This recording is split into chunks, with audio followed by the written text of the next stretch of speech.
1절 말씀, 하나님의 종이요 예수 그리스도의 사도인 바울은 하나님의 택하신 사람들의 믿음과 경건을 좇는 진리를 인정함에 따라 영원한 생명의 소망 안에서 되었으니 이 영원한 생명은 거짓말 하실 수 없는 하나님께서 세상을 만들기 전에 약속하셨으나 정하신 때가 되어 그분의 말씀을 선포를 통하여 밝히 나타내셨으니 이 말씀의 선포는 우리 구주 하나님의 명령에 따라 내게 맡기신 것이라. 똑같은 믿음을 좇는 나의 친아들 된 디도에게 편지하노니 하나님 아버지와 주 예수 그리스도 우리 구주로부터 은혜와 긍휼과 평강이 있을지어다. 아멘. 오늘 저희들이 읽은 이 말씀은 저희들이 주중에 읽어가는 하나님의 말씀 가운데에 택하여진 말씀입니다. 디도는 사도 바울이 전도하여서 믿게 된 사람으로 나중에 크리트, 오늘날 그리스 남쪽에 있는 섬에 목회자로 파송이 되어서 그곳에서 목회를 하는 사람입니다. 그분에게 영적인 아버지와 같은 사도 바울이 편지를 쓰셔서 이 편지가 바로 디도에게 보낸 편지니까 디도서라고 신약 성경에 이름이 붙여졌습니다. 이 크리트라는 이 섬 자체가 사도 바울 자신이 밝혔듯이 사는 사람들이 여러 면으로 평판이 안 좋은 사람들이었다 그랬습니다. 그래서 그곳에서 태어나서 시인이 된 사람도 자기 그 섬의 주민들에 대해서 평판을 안 좋게 하였다. 즉 오늘날로 치면은 아주 문제가 많은 섬의 주민들이었습니다. 거기에 목회자로 가 있는 분이기 때문에 이분에게 이 편지를 쓸 때 개인에게 쓴 편지인 동시에 이 편지가 주일날 큰 집에서 다 모여서 가정 교회로 모일 때 그 편지를 다 읽어주어서 듣는 사람도 그것을 생각해야 하고 또 2000년이 지난 오늘날까지도 신약시대 모든 교회 멤버들이 이 성경의 일부분이 된 이 성경 말씀을 읽으면서 디도에게만 쓴 편지가 아니라 모든 하나님의 백성들, 택하신 사람들에게 쓴 편지구나를 저희들이 오늘 알게 됩니다. 그러니까 이 개인에게 쓴 편지라는 것에 머무르지 말고 우리 자신에게 또 우리 교회에게 주신 말씀이라고 받으면 전혀 문제가 없습니다. 디도가 이 바울을 통해서 예수 그리스도를 주님으로 만났기 때문에 이분에게 편지를 쓰는데 내가 하나님의 노예고 예수 그리스도의 사도다 이렇게 밝힐 이유는 전혀 없습니다. 왜? 디도가 너무나 잘 알고 있습니다. 그럼에도 불구하고 이렇게 쓰신 거 보니까 이게 다른 교인들과 후세에 오는 하나님의 자녀들에게 택한 사람들에게 쓴 편지인구나 저희들이 이렇게 알게 되는 것이지요. 예수님께서 제자들에게 그런 말을 했습니다. 너희들이 하나님의 뜻대로 산다고 할 때 하나님이 이렇게 해라 저렇게 하지 말아라 주신 명령을 다 지켰다고 하였을 때 나중에 하나님을 만나서 너희들이 뭐라고 말을 해야 되느냐 하면은 저는 아무 쓸모가 없는 노예니까 주신 명령대로 다 한 것뿐입니다 하고 대답을 해야 한다. 그 말씀을 하셨습니다. 즉 무익한 노예다. 하나님께서는 너희들에게 나중에 착하고 충성된 노예라고 상도 주시고 한다지만 너희들의 입장은 받은 은혜가 너무 큰데 지옥불에서 저를 건져서 하나님의 아들, 딸로 거저 만들어 주신 것을 생각하면은 저희들이 하나님이 하라고 하시고 하지 말한 것을 하지 않는 그 명령 순종한 것은 은혜를 갚지 못하는, 오히려 하나님의 명예에 누를 끼칠 수 있는 쓸모없는 노예에 지나지 않습니다 하는 자기 자신의 고백이 있어야 된다고 했습니다. 그렇게 볼 때에 사도 바울이 자기 자신을 소개한 것은 저희들이 이해가 됩니다. 이분이 신약 성경의 27권의 책 중에 적어도 12권을 쓰셨는데 그 12권에 쓴 편지들, 대부분의 편지니까요. 편지들 속에 시작에 가서 자기 자신을 하나님의 노예라고 표현한 것이 여러 군데 있습니다.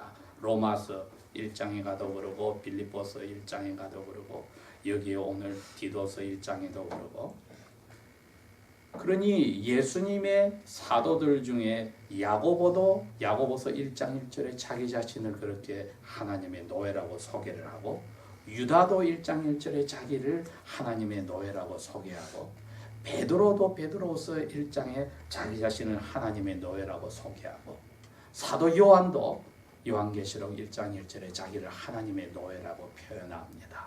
그러니 저희들이 전부가 우리가 신앙이 좋다고 존경하는 분들이 스스로를 하나님의 노예라고 하고 예수님이 말씀하신 것을 생각하면 우리도 내가 누구인지를 오늘 한번 생각해 보아야 되겠다 하고 이 시간 생각하는 겁니다.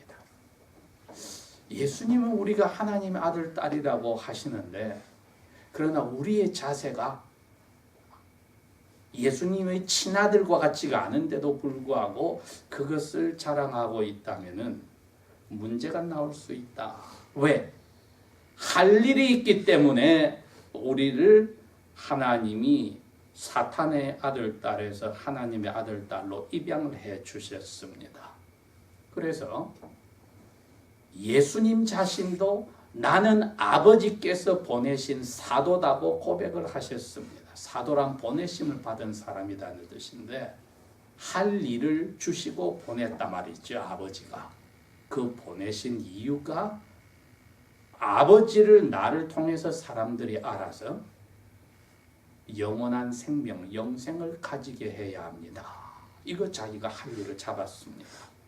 그래서 사도로서도 그 일을 하셨고 예수님의 제자들을 사도로 만들어서 똑같은 명령을 하셨습니다. 사람들에게 나를 소개하고 나를 통해서 아버지를 알게 하면은 그 사람들은 영원한 생명을 가진다. 너희들 그 일을 해라고 했습니다. 그러니 이 사도 바울도 그 명령을 받은 사도인 동시에 자기를 사탄의 아들에서 건져서 하나님의 아들로 이끄신 하나님께 당신은 저의 생명의 주인이니 저는 노예입니다. 고백을 했습니다. 우리에게 아들, 딸로 이름을 부르시지만은 똑같은 것을 사도 바울은 성령의 감동으로 이야기를 하는 겁니다. 너희들도 하나님의 노예들이다. 각 나라들이 뉴욕에 있는 뉴욕 본부, UN 본부에 대사들을 파견을 합니다. 그리고 회의들이 있기 전에 다 각 나라 수상이나 대통령에게 직접 지시를 받아서 거기에 따라서 이야기를 하고 결정할 때 투표를 하게 됩니다. 하물며 하나님께서 우리에게 이 세상에 살게 하시면서 예수를 닮아가라고 죽이지 않고 오늘도 생명을 연장시키셨는데 그 뜻에 따라 살지 않는다면은 이것은 하나님과의 우리 관계가 전혀 상관이 없다는 뜻입니다.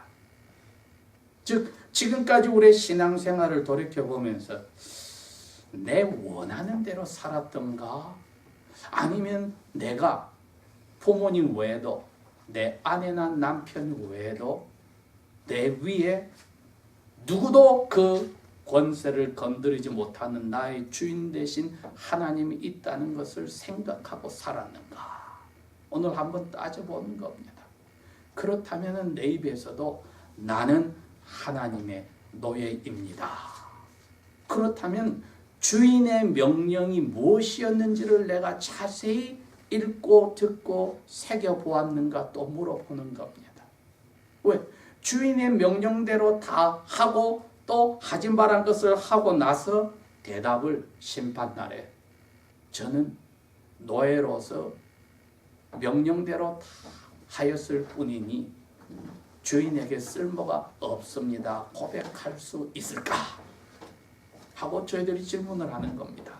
안 그런다면은 그 당시나 2000년이 지난 오늘이나 많은 하나님의 자녀들이 기도를 할 때 아버지 하나님께 이거 달라 저거 달라 계속 이것만 해서 하나님이 우리의 노예가 되고 우리가 하나님의 주인 행세를 하지 않았는가 하는 무서운 생각이 들어오는 겁니다. 디도에게 이 편지를 쓰셨을 때 가장 어려운 곳에서 목회하는 이분에게 사도 바울은 용기와 희망을 불러 넣어줍니다. 그런데 그것은 그분에게만 적용되는 게 아니라 그 각박한 동네에서 예수를 믿게 된 사람들에게도 필요한 일입니다. 오늘 제가 제목을 그렇게 붙였습니다. 이 복음 선포가 하나님의 택한 사람들에게 뭐를 이루는가? 이게 황당한 건데 왜? 이 성경이란 것은 하나님의 택한 자녀들을 위해서 주었기 때문에 하나님을 모르는 사람들에게 복음이란 말 자체가 무슨 말인지를 모릅니다. 그러니 오늘 저희들이 생각을 해야 합니다. 이 복음 선포는 하나님의 택하신 영원 전부터 아들, 딸이 되게 하려고 예수님 안에서 죄를 용서하고 받으신 저희들에게 복음 선포가 무엇을 이루는가? 이게 청승맞은 짓이 아닌가? 비 오는데 축축한데 침대에서 늘어자게 자고 나중에 맛있는 거 먹고 뒹굴뒹굴하면 되는데 아침부터 이게 무슨 청승맞은 짓인가? 그리고 이건 무슨 기도를 하고 찬송을 하고 이건 뭐 하는 건가? 눈에 보이는 게 아무것도 없는데 지금 뭐 하는 건가? 저희들이 바로 이 복음이라고 하는 기쁜 소식, 좋은 소식이 사람의 음성으로 나오는 것을 듣고 쓰진 것을 눈으로 보았던 것입니다. 이게 도대체 우리에게 무엇을 이루어가는가? 사도 바울은 디도와 그 그레데에 있는 교인들과 오늘날 저희들에게 바로 그걸 성령의 감동으로 이야기합니다. 너희들은 영생을 가진 희망을, 소망을 가지고 산다. 여러분, 이거는 성경 말씀을 읽고 듣지 않고는 도저히 알 길이 없습니다. 영생이라고 하는 소망을 너희들이 가지고 있다. 사도 바울 자신이 그렇게 이야기했습니다. 내가 예수님을 통해서 다시 살아나는 이 삶이 없다면은 이 세상에서 예수 믿는다고 하고 예수님 위해서 인생을 바친 내가 가장 불쌍한 사람이라고 했습니다. 왜? 영생에 소망이 없는데 속고 사니까. 지난 10여 년 동안 여기 뉴욕에 9/11이 사건이 터지고 전 세계 이슬람 교도 중에 극단 테러리스트들이 심지어는 자기 자신의 몸을 자살에 희생해가면서 많은 사람을 죽이는 것을 자기 신 알라의 뜻이라고 생각을 합니다. 왜 그렇게 하냐면은 죽고 나면은 나중에 영원한 알라의 삶 속에서 낙원에서 자기들이 상 받고 산다고 하기 때문에 그 일을 합니다. 잘못된 믿음을 가지고도 그 일을 하는 사람들이라면은 진정한 영원한 생명을 새하늘과 새 땅에서 저희들이 선문받는 그 소망을 가진 사람들이 우리가 이 말씀을 가볍게 생각할 수 있을까? 나는 영생이라고 하는 소망을 가지고 사는 사람인가? 이건 사도 바울이 오늘 물어보는 겁니다. 내가 디도너와 이 편지를 읽는 교인들과 모든 하나님의 영원 전부터 택하심을 받은 사람들에게 이것을 쓰는 것은 그 사람들의 삶 속에 영원한 생명에 대한 소망을 꼭 가졌느냐, 이것을 확신시켜 주는 거다. 그러니 저희들이 말씀을 읽을 때마다 내가 하나님의 부르심을 받아서 지옥불에 들어갈 것을, 불호수에 들어갈 것을 건짐을 받아서 그날 예수 믿게 하고 죽이지 않고 살려주신 것, 이거 나에게 사는데 목적이 있다는 거 아닐까? 하고 물어보는 겁니다. 이 세상에서부터 하나님이 나를 어떻게 살으라고 이제는 보여주셨으니 이 좋은 소식을 내가 읽고 귀로 들을 때 내 이 영원한 생명에 대해서 희망을 더 붙잡아서 내 삶이 목적이 이제 바뀌어야 되겠구나. 지시가 내려온다는 겁니다. 이제는 지금까지는 내가 스스로에게 지시를 하고 명령을 하고 목표를 세워서 살았는데 예수 믿고 나서는 그렇지 않더란 겁니다. 영원한 생명을 가진 사람의 삶은 주인 되신 하나님과 예수 그리스도의 명령을 받고 살더란 거지요. 그게 생활에서 어떻게 나타내느냐 했더니 이분이 두 번째, 세 번째 복음 선포가 듣는 저희들에게, 말씀을 읽는 저희들에게 맺는 열매를 이야기합니다. 믿음이 자라나게 하더라 1절에. 그리고 진리에 관한 지식이 자라나게 하더라. 저희들이 말씀을 읽는다는 게 직장에서나 학교에서 내가 지식을 누리기 위해서 공부를 하고 연구를 하고 나의 일하는 데 도움이 되기 위해서 하는 모든 일들이, 그게 점수만 따는 것으로 끝나는 것이 아니고 돈을 버는 것으로 끝나는 게 아니라 자기 하는 일에 쓸모가 있게 하려면은 지식을 늘려나가는 것은 당연히 필요한 겁니다. 그리고 믿음이 자라나간다는 것은 그만큼 사탄이 우리들을 유혹하고 어떤 때는 어려운 박해를 통해서 흔들어 놓기 때문에 자라나가야 되는 것은 필요하다 이거지요. 이 두 가지 다가 말씀을 통해서 복음을 선포할 때 우리의 영혼이 그것을 자라나는 도구로 쓰이는 겁니다. 그런데 사도 바울이 디도에게 너가 하나 유의할 것이 있으니 믿음이 자랐다 말하고, 성경에서 하나님에 관해서 자기 자신에 관해서 지식이 자랐다고 말하는데 그걸 어떻게 알 수 있겠냐? 이렇게 이야기를 했네요.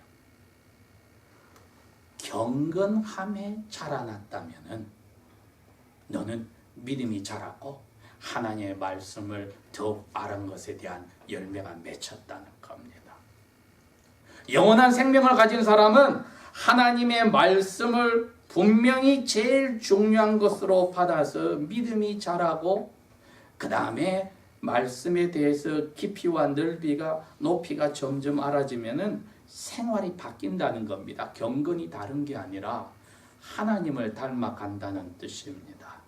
즉 믿음이 자랐다고 말하는 사람도, 신앙생활을 해서 성경 지식이 늘어났다고 하는 사람도, 하나님에 대해서 더 알아간다고 하는 사람도, 나 자신에 대해서 알아간다고 하는 사람도 생활에서 이 믿음과 지식이 자라난 열매인 하나님 닮아가는 데서 말하는 것이나 생각하는 것이나 다른 사람과의 관계에서나 자기 행동에서, 심지어는 아내에 대한 눈빛이나 남편에 대한 눈빛이나 행동이나 부모님에 대해서나 친구들에 대해서나 이웃에 대해서 내 생각까지도 하나님을 닮아가는 데 실패했다면 영생 가진 소망 가진 사람의 삶의 모습이 아니었다는 겁니다. 복음이, 하나님 말씀이 읽고 들은 것이 나에게 헛된 것이 되어버렸다는 것입니다.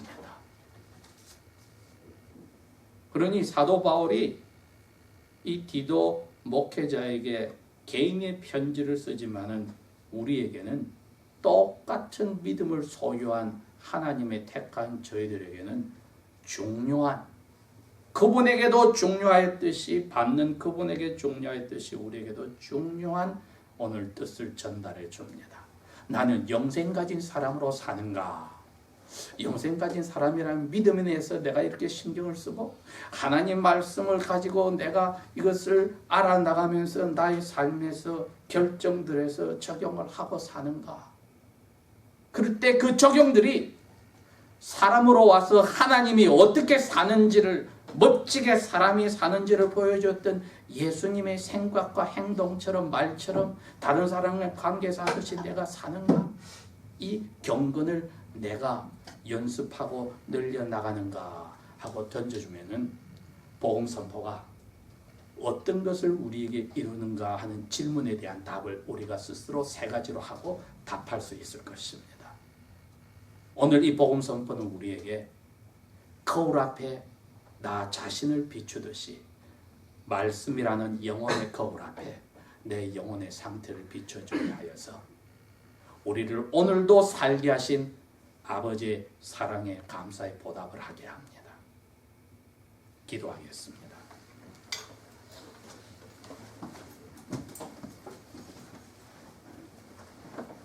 아버지 하나님, 영원한 생명을 저희들에게 주셨다 하더라도, 예수님을 통하여 아버지를 알아간다 하더라도 우리의 삶의 모든 행동과 생각과 말과 타인과의 관계에서, 부부 관계에서, 부모와 자녀의 관계에서 우리의 모든 언행 심사의 결정들이 어떠하였는지 오늘도 성령께서 비춰주심을 감사합니다.